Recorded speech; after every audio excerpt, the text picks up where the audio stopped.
ابو بصیر چھٹے امام کے شاگرد، ان کا ایک دوست تھا شرابی، زانی، فاسق، فاجر، حرام کی کمائی میں لت، لیکن چاہنے والا تھا، چھٹے امام سے پیار بھی کرتا تھا۔ ابو بصیر کہتا ہے میں نے اس کو بڑا سمجھایا، نہ کر۔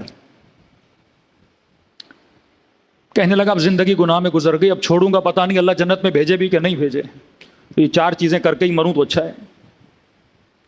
ابو بصیر کہتا ہے اس پہ کوئی اثر ہی نہیں ہوتا تھا سمجھانے کا۔ ایک دن میں نے کہا میں جا رہا ہوں امام جعفر صادق کی خدمت میں، تو اگر کچھ ہو تو مولا کو کہوں تمہارے لیے کوئی علاج بتائیں، ان چیزوں سے نکلو۔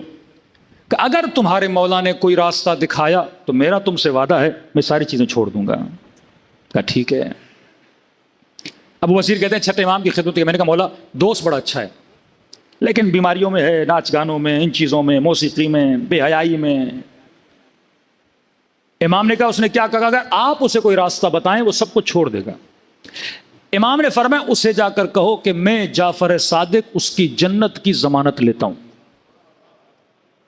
فرزند رسول ہیں، میں جعفر صادق ضمانت دیتا ہوں، گارنٹی دیتا ہوں جنت میں جائے گا، شرط یہ جتنا حرام کا کمایا ہے اللہ کی راہ میں دے، گناہ کو چھوڑ دے، بدکاری کو چھوڑ دے، ہاں ہم لکھ کے دیتے ہیں، پریشان ہو جنت میں جائے گا۔ ابو بصیر کہتا واپس آیا، اس شخص سے ملا، میں نے کہا تمہارے خوشخبری ہے؟ کیا؟ کہ فرزند رسول نے تمہاری جنت کی ضمانت دی، اسے یقینی نہ آئے۔ کہ جنت تو سلمان کو ملی، جنت تو اصحاب حسین کو ضمانت، مجھے جنت کی ضمانت لکھ کے دیں گے؟ کہا لکھ کے دے رہے ہیں کہ وہ شفاعت کریں گے تمہاری اور پکا جنتی ہو، شرط یہ ہے یہ حرام برام برائیاں کیا کر دو چھوڑ۔ ابو بصیر کہتے ہیں کئی مہینے گزر گئے، خبر ملی کہ میرے اس دوست کے حالات بڑے برے ہو گئے ہیں، امیر آدمی، غلام رکھنے والا، کنیزیں رکھنے والا کا حالات بگڑ گئے ہیں۔ ابو بصیر کہتا ہے میں جلدی کیا کوئی ضرورت پڑا تو اس بندے خدا کو دے دوں۔ دروازے پہ دستک دی، اس نے تھوڑا دروازہ کھولا، اندر آنے دے۔ ابو بصیر ابھی نہیں، کچھ گھنٹے گزرے پھر آؤ۔